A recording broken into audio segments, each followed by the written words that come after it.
Success to me, if you get a big public who enjoy your performances and you play many concerts to sell out audiences, that's sort of an ultimate goal, without doubt.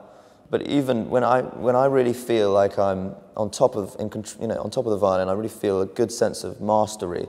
And even if I give a performance, if I'm playing a Brahms violin sonata, and I don't know, if I'm playing to 25 people in a small place, and it's irrelevant where it is or how high profile it is.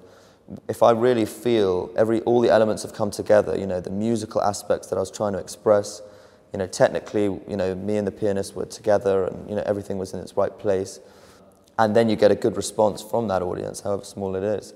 Artistic fulfillment comes from that kind of an experience, and if I can have enough of the, regular experiences like that for the rest of my life, I wouldn't need much else. Really, I think that is the most important to me.